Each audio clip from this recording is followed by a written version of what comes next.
आप सभी का आपके अपने YouTube चैनल मेरा घर मेरा स्कूल में बहुत बहुत स्वागत है। और आज हम देखने वाले हैं क्लास 7th के लिए। यहाँ पर हमारा सब्जेक्ट होगा मैथ्स, गणित का।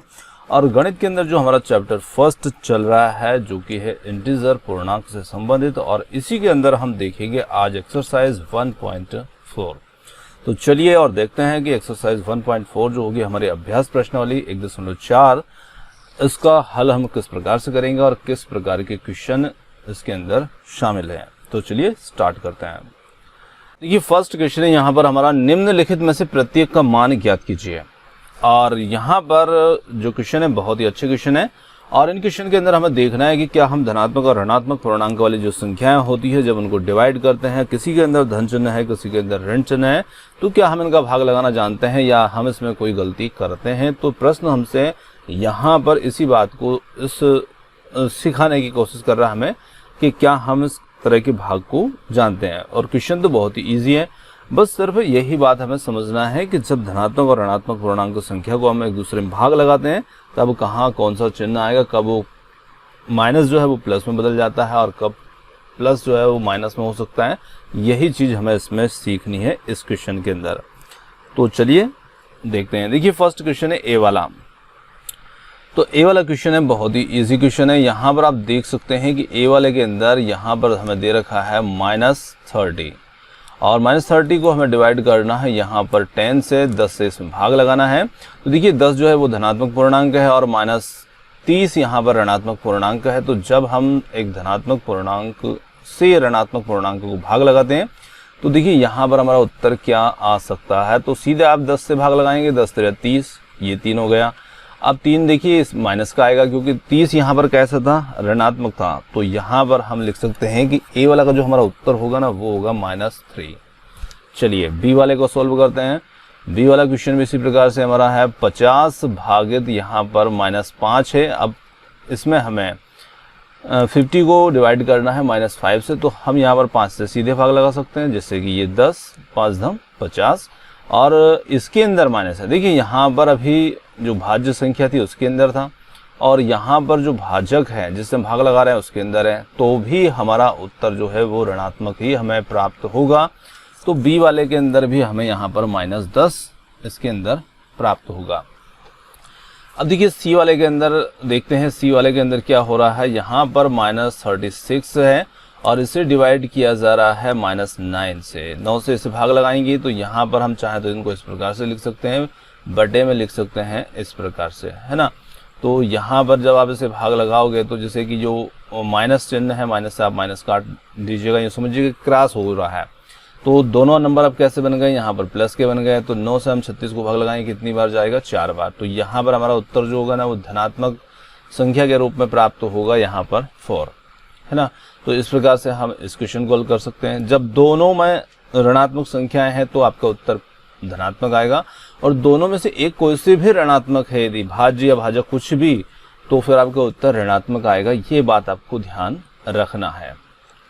चलिए डी वाले को देखते हैं। डी वाले क्वेश्चन के अंदर, तो डी वाले के अंदर है यहाँ पर -49 और इससे डिवाइड किया जा रहा है +49 से, यानी कि ये जो नंबर है हमारा ये धनात्मक पूर्णांक है, ये ऋणात्मक है। आप भाग लगाएंगे कितना आएगा, 1 आएगा, पर वो कैसा आएगा, माइनस का आएगा।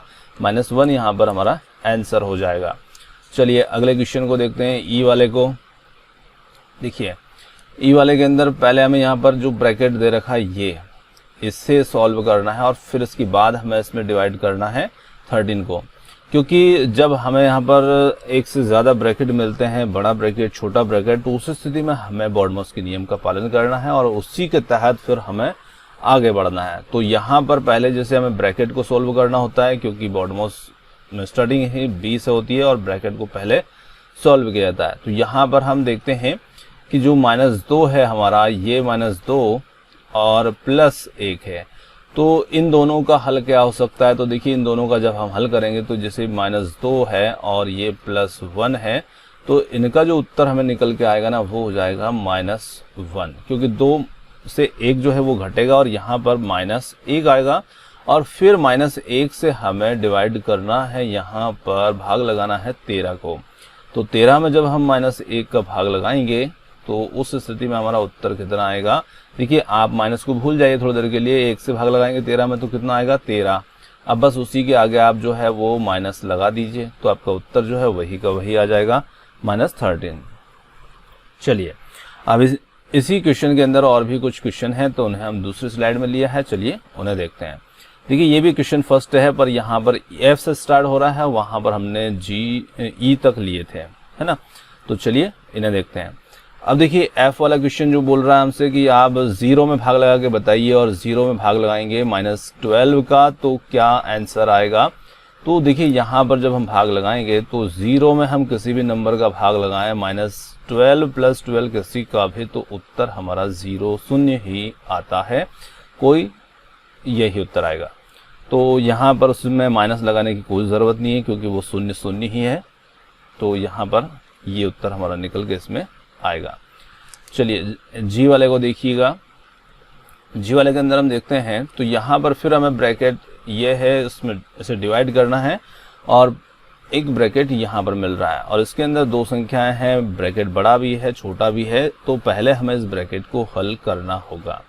तो चलिए पहले इस ब्रैकेट को हल करते हैं, जैसे कि ये -31 है और इसे डिवाइड करना है। यहाँ का ब्रैकेट जो हल करेंगे उसके अंदर जो भी सोल्यूशन निकल के आएगा उससे फिर उसे डिवाइड किया जाएगा। तो यहाँ पर इन दोनों को सॉल्व करते हैं कि इनसे क्या निकल करके आता है। तो देखिए यहाँ पर हम देखते हैं कि -30 है और यहाँ पर -1 है, और दोनों के बीच में प्लस हो रहा है, ना कि दोनों को जोड़ना है। तो आप जब जोड़ेंगे, ब्रैकेट हटाएंगे, तो उस स्थिति में ये नंबर हमारे लिए इस प्रकार से हो जाएगा, -30 और -1, है ना, इस रूप में ये हो जाएगा। तो यहाँ पर -31, चलिए -31, और इसे फिर डिवाइड करना है हमें। यहाँ पर -30 और -1 जो होगा -31 हो जाएगा। तो -31 से हमें इसे डिवाइड करना है, तो इससे हम डिवाइड करेंगे तो उस स्थिति में हमारा जो आंसर होगा ना वो 1 हो जाएगा। अब वो 1 जो होगा ना वो धनात्मक होगा, क्योंकि यहाँ पर दोनों नंबर कैसे थे, ऋणात्मक थे। तो इस स्थिति में हमारा जो उत्तर होगा ना वो +1 आएगा। चलिए अगले को देखते हैं, H वाले को। देखिए H वाला क्वेश्चन जो है, इसके अंदर हम देखते हैं कि -36 से और -36 को हमें डिवाइड करना है 12 से, और ये दोनों जो नंबर हैं ये फिर एक बड़े ब्रैकेट के अंदर बंद हैं, और फिर डिवाइड करना है इसे 3 से। तो सबसे पहला काम ये करना है कि हमें इस ब्रैकेट को सॉल्व करना है, और इस ब्रैकेट को सॉल्व करेंगे तो यहाँ पर -36 जो होगा ना ये डिवाइड हो जाएगा पहले 12 से, और इसका जो भी आंसर आएगा उससे हमें डिवाइड करना है फिर 3 से। तो देखिए यहाँ पर 12 को 36, 12 से हम 36 को डिवाइड करेंगे -36 को, तो ये होगा -3, है ना। तो यहाँ पर -3 होगा, और फिर -3 को हमें डिवाइड करना है 3 से। तो जब इसे डिवाइड किया जाएगा इससे, तो यहाँ पर हमारा आंसर निकल के आ जाएगा -1। तो ये H वाला क्वेश्चन जो होगा इस प्रकार से हमें हल करना है। चलिए I वाले क्वेश्चन की बात करते हैं। I वाले क्वेश्चन को किस प्रकार से सॉल्व करेंगे। तो यहाँ पर देखिए ब्रैकेट 2 हैं, और पहले हमें इसी को सॉल्व करना है, इतने पार्ट को। अब इस पार्ट को सॉल्व करेंगे तो यहाँ पर क्या है, -6 + 5, तो इनका मान कितना बनेगा, कितना इनका निकल के आएगा। और यहाँ पर भी ब्रैकेट 2 ही हैं, जिसमें एक ब्रैकेट के अंदर देखा -2 और +1 दे रखा है। अब देखिए यहाँ पर इसे इधर हल कर लीजिए और इसे इधर कर लीजिए, और फिर इस ब्रैकेट से इसको डिवाइड कर दीजिए। तो देखिए -6 + 5 जो होगा, तो ये -6 और 5 को जब हम हल करते हैं तो इनका मान कितना निकल करके आता है, तो इनका मान निकल करके आएगा -1, है ना।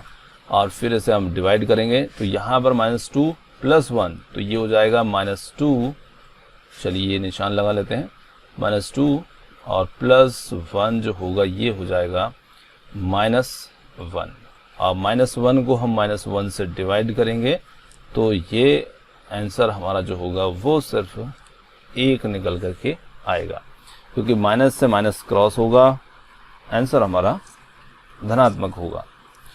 चलिए तो ये था हमारा फर्स्ट क्वेश्चन। आप बढ़ते हैं हम सेकंड क्वेश्चन की ओर, और सेकंड क्वेश्चन है ए, बी और सी के निम्नलिखित मानों में से प्रत्येक के लिए a भागित b + c बराबर नहीं है।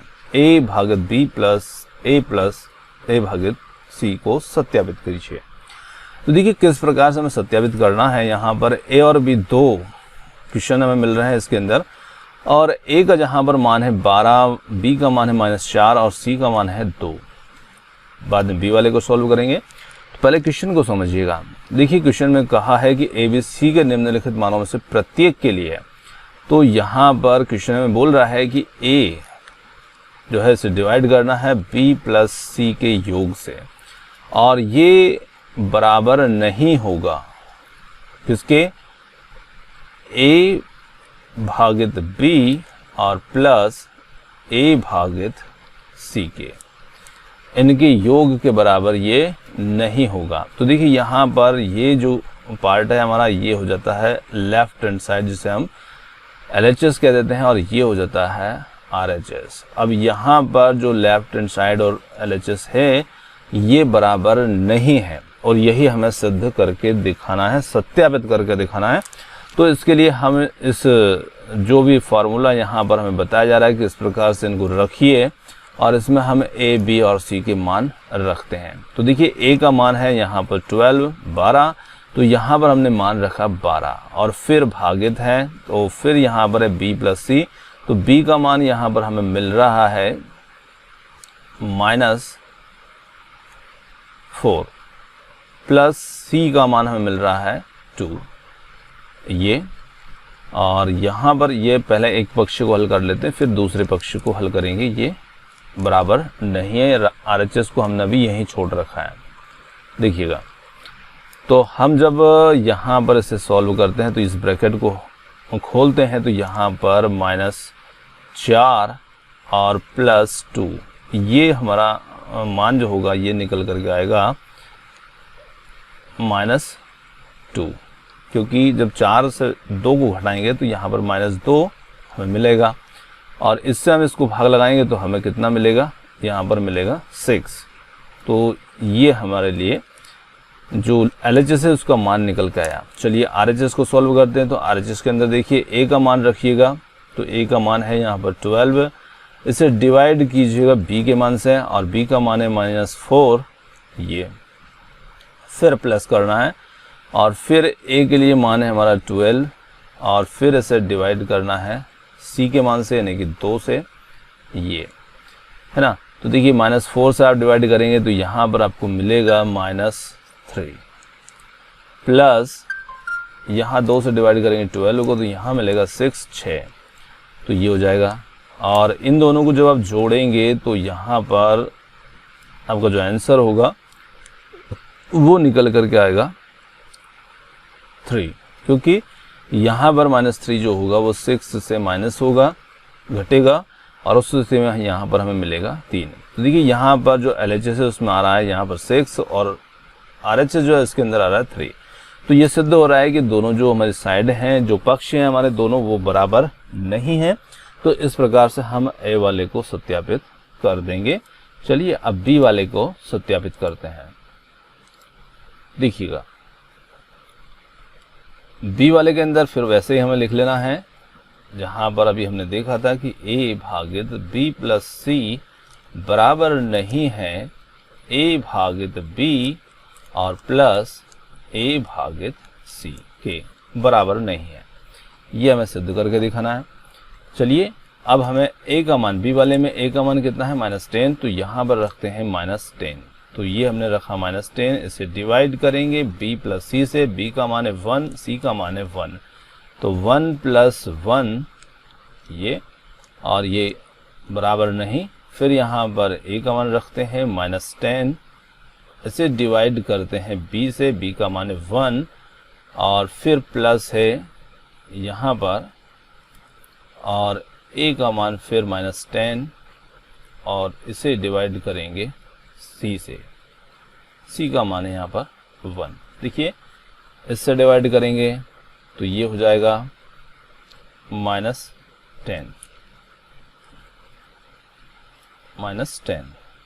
है ना, और इसे डिवाइड करेंगे तो ये भी हो जाएगा -10 ये। चलिए इधर 1 और 1 हो जाएंगे 2, और फिर से डिवाइड करेंगे -10 को, तो ये हो जाएगा -5, है ना। तो यहाँ पर हमें मिल रहा है -5, और यहाँ पर देखते हैं इस साइड में RHS में -10 -10, तो ये हो जाएंगे -20, ये जुड़ जाएंगे और चिन्ह माइनस का आ जाएगा। तो यहाँ पर -5 बराबर नहीं है -20 के। तो इस प्रकार से यहाँ पर भी सिद्ध हो रहा है, सत्यापित हो रहा है कि ये दोनों जो साइड हैं ये बराबर नहीं है, इक्वल नहीं है। तो इस प्रकार से हम इसे सॉल्व कर देंगे। चलिए अगले क्वेश्चन की ओर बढ़ते हैं। अगला जो क्वेश्चन है ये बहुत ही सरल सा क्वेश्चन है और सिर्फ हमें देखकर समझ करके ही इसमें रिक्त स्थानों की पूर्ति करना है, जो कि बहुत आसान है। देखिए यहाँ पर एक नंबर है, एक संख्या है 369 और इसे डिवाइड किया जा रहा है, और वहाँ कौन से नंबर से किस भाजक से डिवाइड किया जा रहा है वो हमें पता नहीं, रिक्त स्थान रख दिया और हमें भागफल इतना प्राप्त हो रहा है। तो देखिए भागफल इतना ही प्राप्त हो रहा है भाज्य संख्या के बराबर, तो हम यहाँ कह सकते हैं कि हमने 1 से इसे भाग लगाया, तो यहाँ पर उत्तर हमारा बन सकता है 1। बी वाले क्वेश्चन के अंदर देखिएगा -75 है, इसे डिवाइड किया जा रहा है किसी एक नंबर से और यहाँ पर आंसर मिल रहा है -1। तो देखिए माइनस आ रहा है नंबर के अंदर, तो यहाँ पर 75 को हम किस नंबर से डिवाइड कर सकते हैं कि हमें 1 प्राप्त हो, -1 प्राप्त हो। तो उसके लिए हम -75 को 75 से ही डिवाइड कर सकते हैं। तो यहाँ -75 को डिवाइड किया 75 से, तो हमें आंसर मिलेगा -1। सी वाले की बात करते हैं। सी वाले के अंदर देखिए -206 है और इसे डिवाइड किया जा रहा है किसी नंबर से और यहाँ पर मिल रहा है 1। तो देखिए 1 लेके आना है, तो यहाँ माइनस है तो हमें माइनस वाले नंबर से, सेम माइनस वाले नंबर से ही इसे डिवाइड करना होगा। तो यहाँ पर -206 से हम इसे डिवाइड करेंगे तो उस स्थिति में हमारे लिए आंसर पॉजिटिव होगा, धनात्मक होगा, 1 होगा। -87 है, इसे किस नंबर से डिवाइड किया जाए कि आपको 87 प्लस में प्राप्त हो जाए। तो यहाँ पर हम कह सकते हैं कि इस सिचुएशन में हम इसे -1 से डिवाइड कर सकते हैं और -1 से डिवाइड करेंगे तो माइनस से माइनस क्रॉस हो जाएगा और 87 को 1 से डिवाइड करोगे तो 87 प्राप्त हो जाएगा, 87 प्राप्त हो जाएगा। अब देखिए यहाँ पर -87 प्राप्त करना है और वो नंबर भाज्य संख्या हमें रखना है, ढूंढना है कौन सी हो सकती है जिसमें 1 से भाग लगाया जाए तो हमें -87 प्राप्त हो। तो देखिए यहाँ पर हम रख सकते हैं -87 और -87 को जब हम 1 से डिवाइड करेंगे तो यही आंसर हमें प्राप्त हो जाएगा। यहाँ पर -1 लेके आना है और 48 है और किस 48 को किस नंबर से डिवाइड किया जाए, 48 से किसको डिवाइड किया जाए कि हमें -1 प्राप्त हो जाए। तो इसके लिए हमें यहाँ पर नंबर माइनस में रखना होगा, -48। तो यहाँ पर हम लिख सकते हैं कि -48 है, इसे डिवाइड करेंगे 48 से तो उस सिचुएशन में हमारे लिए आंसर हो जाएगा -1। चलिए ये रख सकते हैं। अब देखिए जी वाले में हमें क्या करना है, 20 को डिवाइड करना है किसी नंबर से और आंसर मिल रहा है हमें -2। तो -2 का मिल सकता है कि 20 को हम किससे डिवाइड कर दें, -10 से। तो यहाँ पर रख सकते हैं -10 और -10 से हम डिवाइड करेंगे 20 को तो मिल जाएगा हमें -2। इस प्रकार से हम इसे डिवाइड कर सकते हैं। चलिए एच वाले की बात करते हैं। यहाँ पर हमें आंसर मिल रहा है -3 और -3 के लिए हम 4 से ऐसे किस नंबर को डिवाइड करें कि हमें 3 मिल जाए। तो 4 से आप डिवाइड कर सकते हैं -12 को और -12 जो होगा क्योंकि आंसर हमें माइनस में आ रहा है तो ये तो हमारा धनात्मक है और यहाँ पर हमें ऋणात्मक लेना होगा। तो -12 -12 को हम भाग लगाएंगे 4 से और भाग लगाएंगे तो -3 जो होगा ये हमारा आंसर हो जाएगा। इस प्रकार से चलिए बहुत अच्छे क्वेश्चन थे, आगे बढ़ते हैं। अगला क्वेश्चन है हमारा 5 ऐसे पूर्णांक युग्म a और b लिखिए और जिनके लिए ताकि a भागित b बराबर -3 हो। अब यहाँ प्रश्न से आपको समझना है कि प्रश्न आखिर यहाँ पर कहना क्या चाह रहा है। देखिए a और b के ऐसे युग्म लिखना है जिनके लिए a भागित b हो, मतलब आप a को b से भाग लगा सकते हैं और आपको उत्तर आना चाहिए -3। तो एक ऐसा युग्म यहाँ पर उदाहरण के रूप में हमारे लिए दे रखा है, जैसे कि 6 और -2। तो ये एक युग्म है जहाँ पर 6 एक रूप में है और b यहाँ पर 2 के रूप में है। और जब हम 6 को यानी कि a को b से भाग लगा रहे हैं तो हमें यहाँ पर आंसर मिल रहा है -3। तो ऐसे ही नंबरों के जोड़े हमें इसमें लिखना है, युग्म में लिखना है। तो यहाँ पर कौन कौन से नंबर के युग्म हो सकते हैं, तो बहुत सा सिंपल सा क्वेश्चन है, आप कोई से भी ऐसे नंबरों के जोड़े ले सकते हैं। जैसे यहाँ पर ये क्वेश्चन हमें हिंट दे रहा है ना। देखिए फर्स्ट क्वेश्चन में इसने हिंट दी हमें कि 6 को आप भाग लगाएंगे -2 से, तो यहाँ पर आपको -3 प्राप्त होगा। पर इसी को थोड़ा सा उल्टा कर दें कि हम -6 लें और 2 लें, है ना। इसने जो लिया हमने उसका उल्टा लिया, तो ये हमारे लिए युग्म बन जाएगा, क्योंकि यहाँ पर इन दोनों नंबर से यदि हम भाग लगाते हैं 6 को 2 से, तो देखिए इसी को मैं आगे थोड़ा सा भाग लगा के दिखाता हूँ। जैसे -6 है और -6 को आप डिवाइड करते हैं 2 से 2 से, तो ये हो जाएगा -3। जो यहाँ था वो नहीं लिया हमने, दूसरा लिया है, क्योंकि इसमें 6 धनात्मक था, हमने ऋणात्मक लिया है। तो आप सीधे इसका उल्टा भी कर सकते हैं। तो एक युग्म आपका यही बन जाएगा। चलिए दूसरे युग्म की बात करते हैं। दूसरे युग्म के रूप में हम यहाँ पर नंबर ले सकते हैं, जैसे कि 9 और -3, ये युग्म ले सकते हैं। और इस युग्म में हम देखते हैं कि 9 को जब आप भाग लगाएंगे, जैसे कि 9 है, इसे आप भाग लगाएंगे -3 से, तो उस स्थिति में आपके लिए आंसर कितना आएगा, -3। चलिए अगला युग्म लेते हैं। अगले में इसी को उल्टा कर सकते हैं, जैसे कि यहाँ पर हमने -3 लिया था, अब हम यहाँ पर -9 और 3 ले सकते हैं, है ना। -9 और 3 ले सकते हैं। अब इसे भाग लगाएंगे तो अब देखिए यहाँ पर 9 जो है वो नेगेटिव है, ऋणात्मक है, और यहाँ पर हम इसे 3 से डिवाइड करेंगे तो भी हमारा आंसर जो होगा ना वो -3 आएगा। तो आपके लिए एक युग्म हो गया, 2 युग्म हो गया, 3 युग्म हो गया। चलिए चौथे युग्म की ओर बढ़ते हैं। चौथे युग्म के रूप में हम ले सकते हैं 12 और 4। चलिए मैंने यहाँ सीधे भाग लगा दिया इसको, जैसे ये। तो दोनों में से एक नंबर को हमें ऋणात्मक करना होगा, क्योंकि हमें -3 चाहिए। तो हम -4 से जब 12 को भाग लगाते हैं तो उस स्थिति में हमारे लिए आंसर आ जाएगा -3। अब इसका उल्टा कर सकते हैं यहाँ पर 5वें के रूप में। तो यहाँ पर -12 कर दीजिए, डिवाइड बाय 4 कर दीजिए। तो आप 4 से 12 को भाग लगाएंगे, यहाँ -12 है तो -3। चलिए ये 5वां युग्म हो गया। यहाँ पर मैं और भी युग्म ले लेता हूँ, ताकि आपको यदि ये ठीक ना लगे तो आप वो ले सकते हैं। चलिए 15 और 5 ले लेते हैं। जैसे 15 और -15 और 5 ले लिया। अब आप जब -15 को भाग लगाते हैं ये 5 से, तो ये आपके लिए उत्तर हो जाएगा -3। अब इसका उल्टा कर सकते हैं, 5 धन का ले सकते हैं, सॉरी यहाँ पर 15 आगे लिखना होगा हमें, है ना। और यहाँ पर -5, ये युग्म बना लिया हमने एक, और 7वां। इस प्रकार से यहाँ पर हम लिख सकते हैं 15 भागित -5, ये हमारा आंसर हो गया 3। चलिए एक और युग्म निकाल देते हैं, 18 और ले सकते हैं यहाँ पर -6, है ना। ये नंबर हो गया एक युग्म का हमारे लिए। और यहाँ पर 18 को भाग लगाएंगे हम -6 से, तो ये हो जाएगा 6×3 18 -3। तो इस प्रकार से हमें युग्म का चयन करना है, और कोई से भी नंबरों का चयन हम कर सकते हैं ए और बी के रूप में, जिनका हमें एक दूसरे में भाग लगाने पर, एक दूसरे में नहीं सॉरी ए वाले में बी वाले का भाग लगाने पर हमें -3 मिलना चाहिए। तो ये देख लिया हमने क्वेश्चन।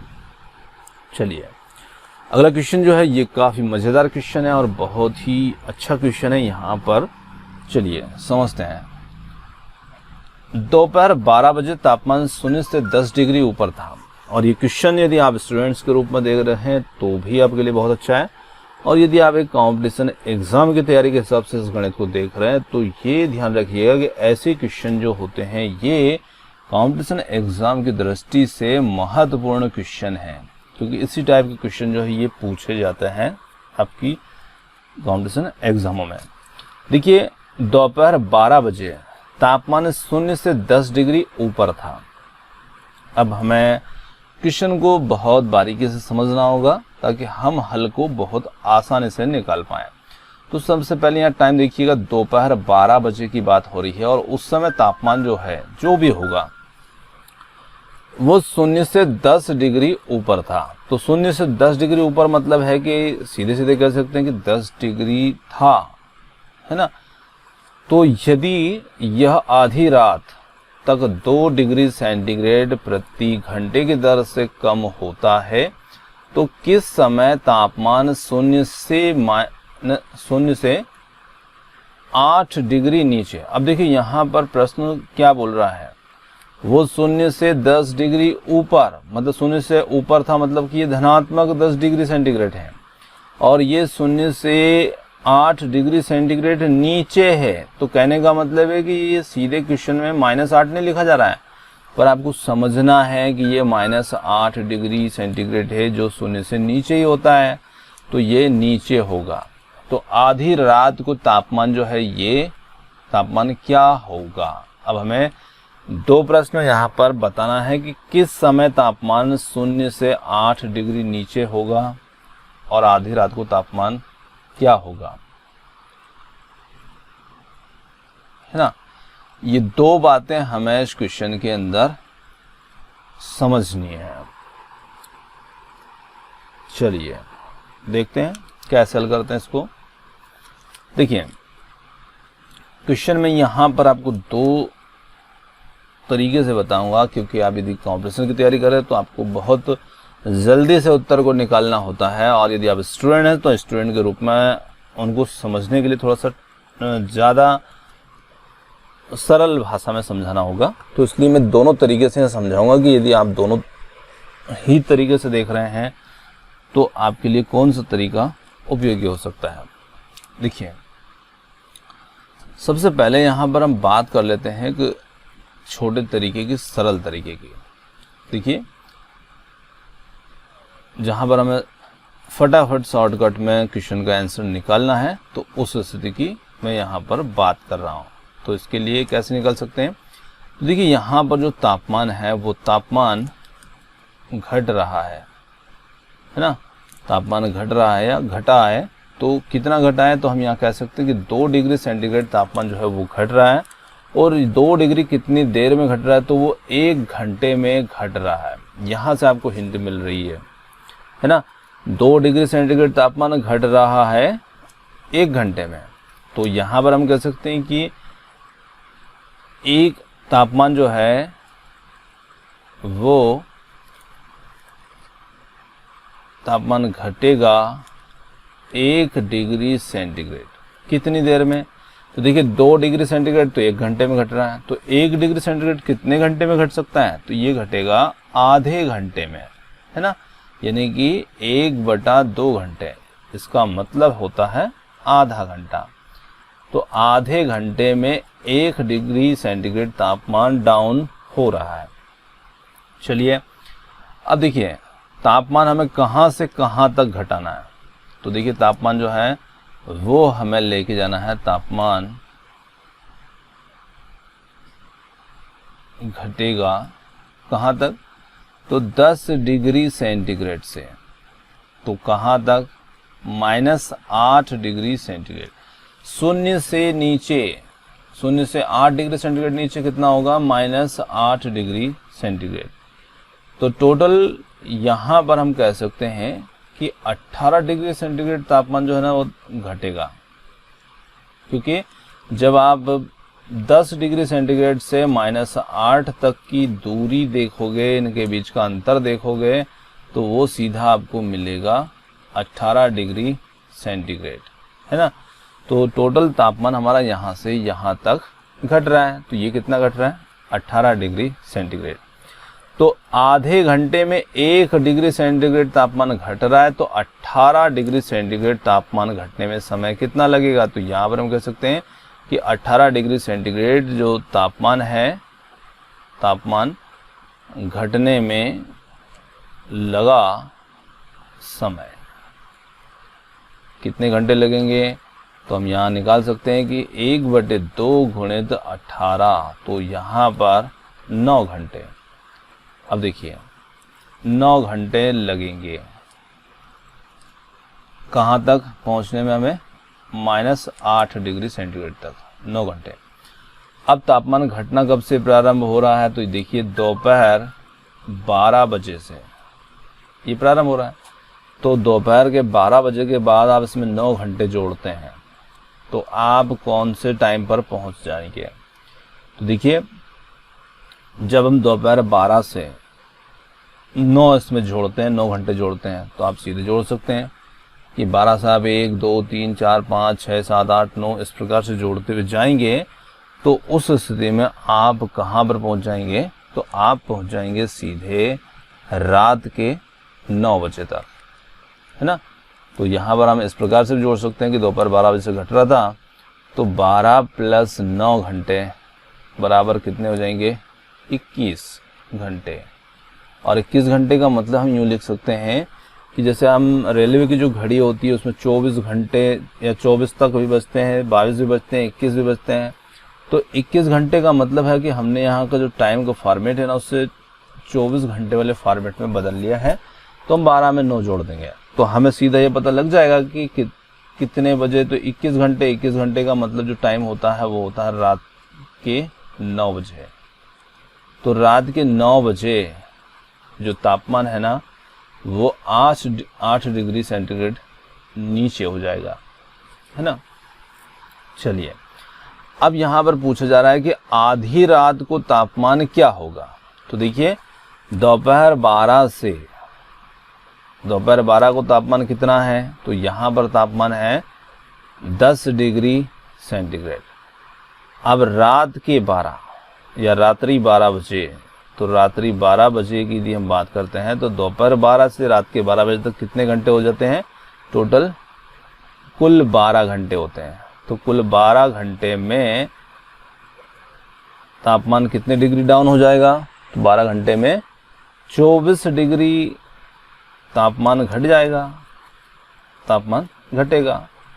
अब 24 डिग्री तो 10 डिग्री सेंटीग्रेड तो दोपहर को था, तो उससे हमें कहाँ तक पहुँचा देगा वो, जिसे हम 10 से 9 8 7 6 इस प्रकार से जाएंगे, 0 पे जाएंगे, 0 से फिर -8 पर हम 9 बजे रात को पहुँच चुके हैं।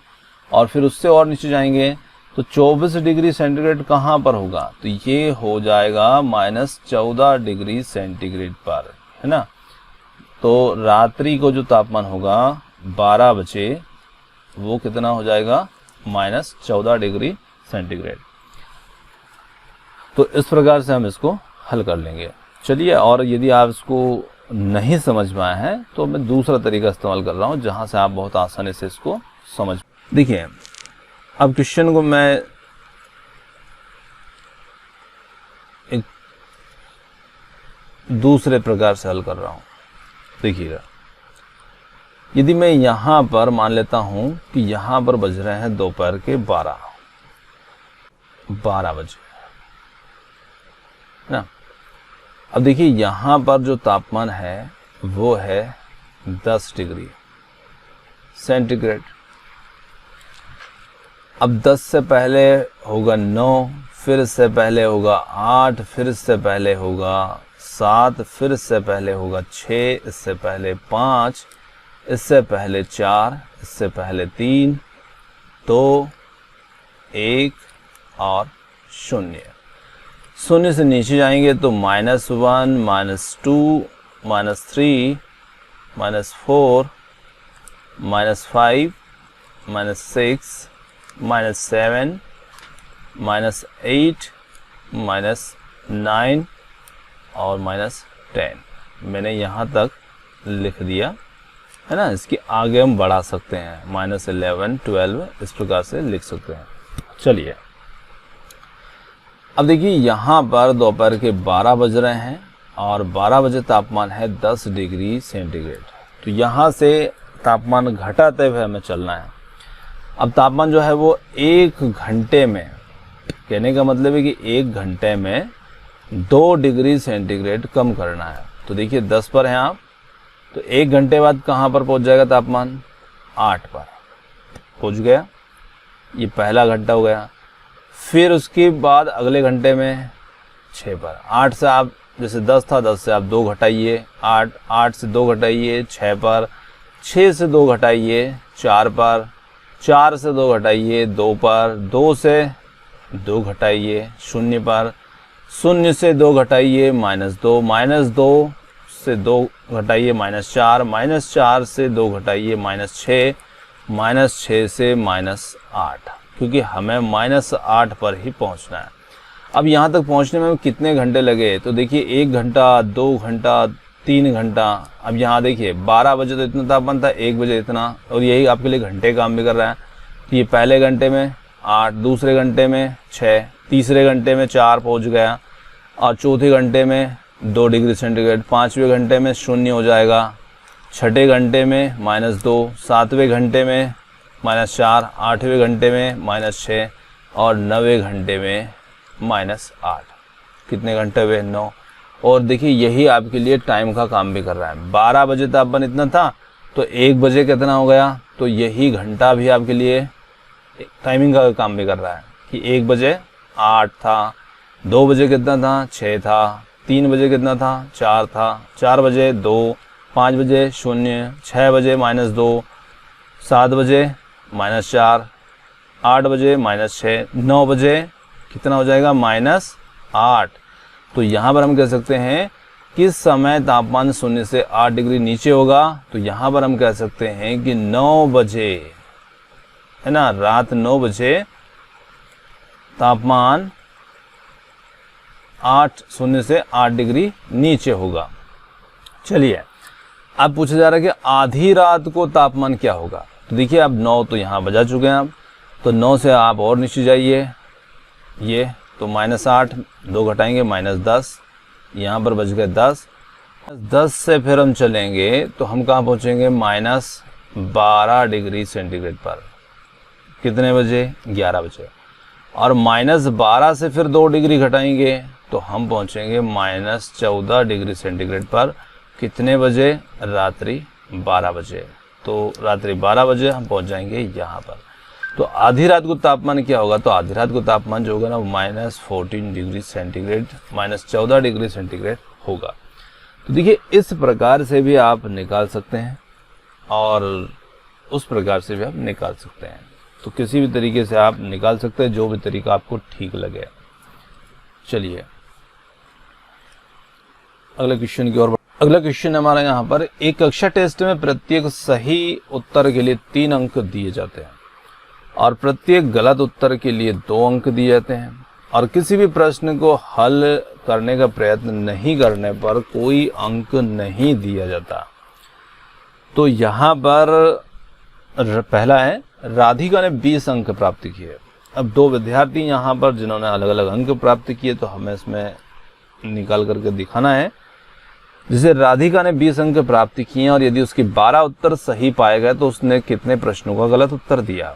दूसरा प्रश्न है, मोहिनी टेस्ट में 5 अंक प्राप्त करती है, जबकि उसके 7 उत्तर सही पाए जाते हैं, तो उसने कितने प्रश्नों का गलत उत्तर दिया। दोनों को निकालना है, तो बारी बारी से हम निकालते हैं। पहले हम निकालते हैं फर्स्ट वाले। देखिए सबसे पहले यहाँ पर हम बात करते हैं कि जैसे राधिका है, तो आप यहाँ पर ध्यान दीजिएगा, सही उत्तर के लिए कितने अंक मिल रहे हैं? 3, और गलत के लिए कितने मिल रहे हैं? -2। ये दोनों के लिए ही लागू है। तो यदि हम यहाँ पर बात करते हैं, राधिका ने अंक प्राप्त किए,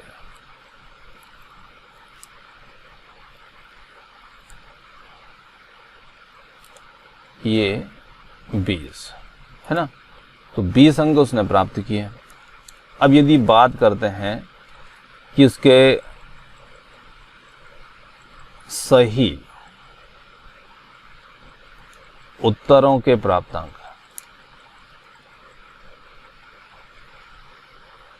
अब देखिए राधिका ने कितने प्रश्न सही किए? 12, और एक प्रश्न के लिए कितने अंक मिल रहे थे? 3, तो 12 के लिए कितने अंक मिलते हैं? 36। पर अंक उसने कितने प्राप्त किए? 20। तो यहां पर हम कह सकते हैं कि गलत उत्तर के लिए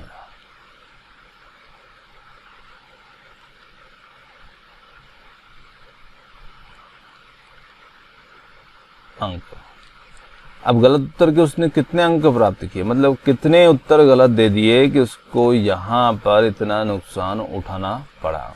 20 प्राप्त हुए, 36 होना चाहिए थे। तो हम यहाँ देख सकते हैं कि इन दोनों में कितने का अंतर है, तो यहाँ पर -16 का अंतर है, मतलब 16 नंबर उसके गलत प्रश्नों पर चले गए। तो यहाँ पर हम कह सकते हैं कि गलत प्रश्न के जो प्राप्त अंक हुए उसको कितने अंक गलत उत्तरों के लिए प्राप्त हुए।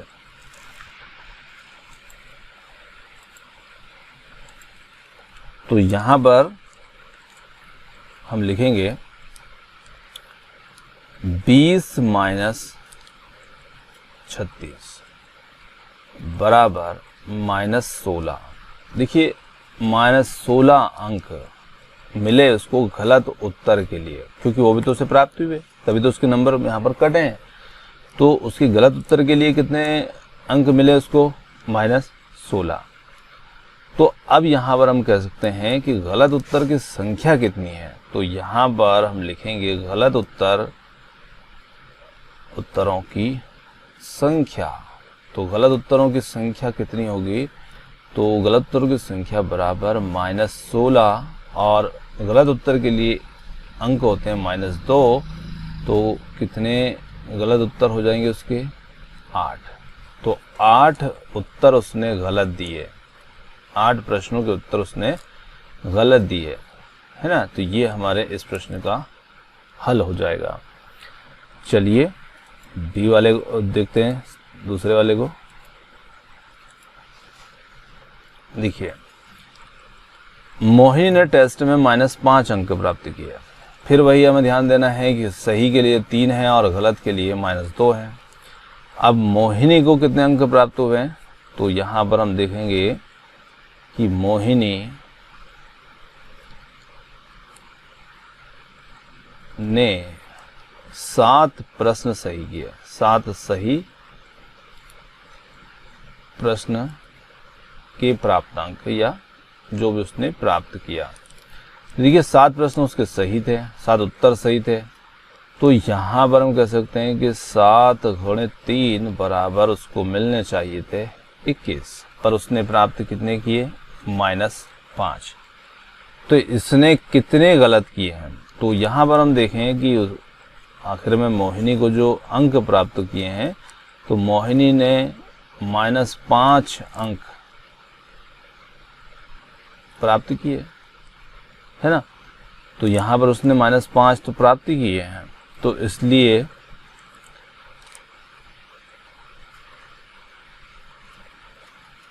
गलत हल के लिए या गलत प्रश्न के लिए, गलत हल के लिए प्राप्तांक, मतलब गलत प्रश्नों के लिए कितने नंबर उसके कटे। तो गलत हल के या गलत प्रश्न या गलत उत्तर के लिए प्राप्तांक उसको कितने मिले हैं वो हमें यहाँ पर दिखाना है। तो देखिए -5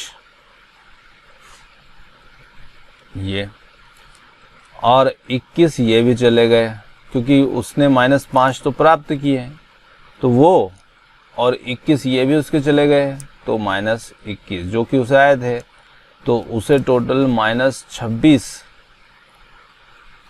अंक जो हैं वो गलत प्रश्न के लिए मिले हैं। अब -26 के लिए गलत प्रश्नों की संख्या क्या होगी? तो यहाँ पर हम लिखेंगे गलत उत्तरों की संख्या बराबर -26 भागित -2।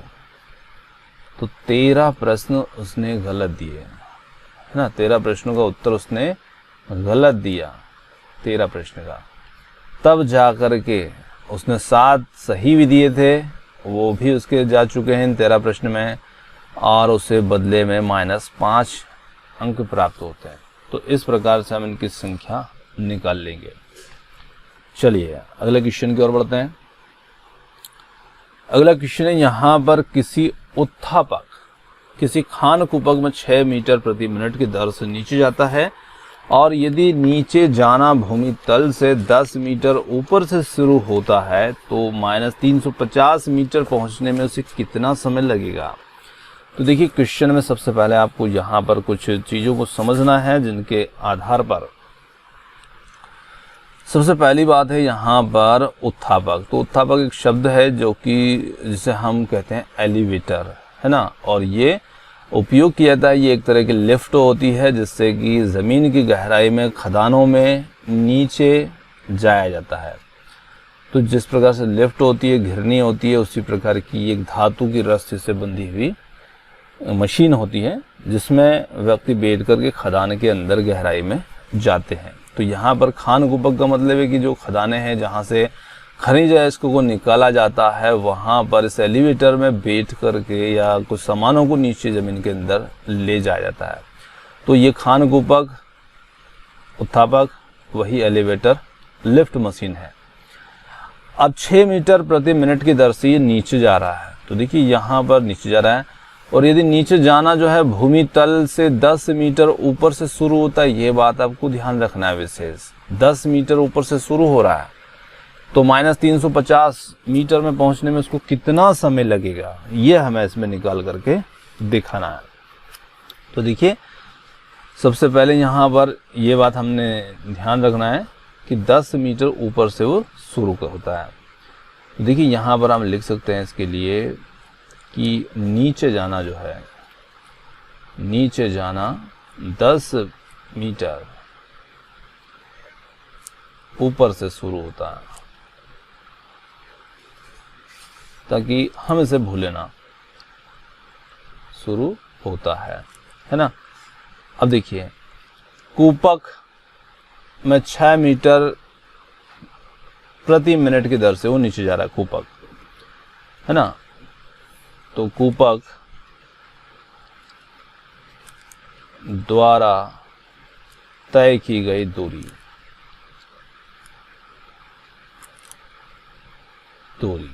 देखिए कूपक के द्वारा तय की गई दूरी मतलब जो लिफ्ट की जो मशीन थी, यहाँ पर मैं थोड़ा सा उसका चित्र बना देता हूँ। जैसे मान लीजिए कि ये कूपक है इस प्रकार का और ये धातु की रस्सी से बंधा हुआ है, इधर एक घिरनी लगी है और घिरनी पर धातु की रस्सी से लिपटी हुई है और ये कूपक नीचे जाएगा।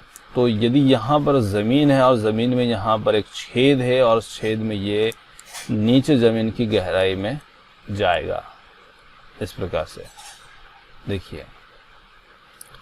तो ये ज़मीन के जो लेवल है तो 10 मीटर तो ये यहाँ से यहाँ तक ही है और ये ज़मीन में कितना जाएगा, 350 मीटर नीचे जाएगा।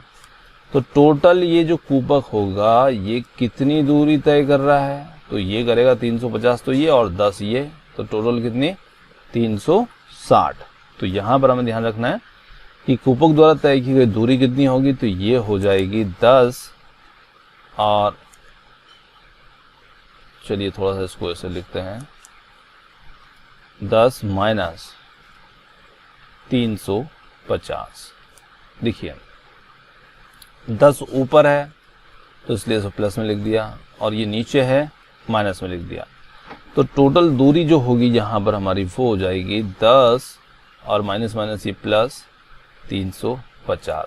आप डायरेक्टली भी लिख सकते हैं 10 और ये 350, पर जैसे आप डायरेक्टली लिखेंगे तो फिर ये माइनस का नंबर है और ये प्लस का, तो यहाँ पर आप घटा देंगे। तो आपको ये समझना है कि ये जुड़ेंगे, है ना, इसलिए यहाँ पर इसे माइनस के साथ ही लिखा गया है ताकि ये नंबर हमारा प्लस में आ जाए।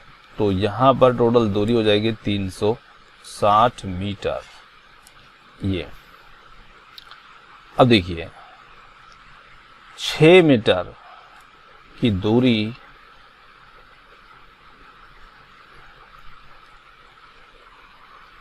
तय करने में लगा समय, तो 6 मीटर की दूरी तय करने में कितना समय लग रहा है, 1 मिनट। लगा समय बराबर 1 मिनट, है ना। तो हम कह सकते हैं कि 1 मीटर की दूरी तय करने में, तो 1 मीटर की दूरी तय करने में कितना समय लगेगा? करने में लगा समय। तो यहां पर हम कह सकते हैं कि 1 मीटर की दूरी तय करने में उसे समय जो लगेगा ना, वो लगेगा 1/6 मिनट। देखिए 6 मीटर की दूरी तय करने में 1 मिनट लग रहा है, तो 1 मीटर की दूरी तय करने में 1/6 मिनट। इस प्रकार से ये हमने 1 मीटर की दूरी तय करने में निकाला समय। तो यहां पर हम कह सकते हैं कि तो फिर 360 मीटर की दूरी तय करने में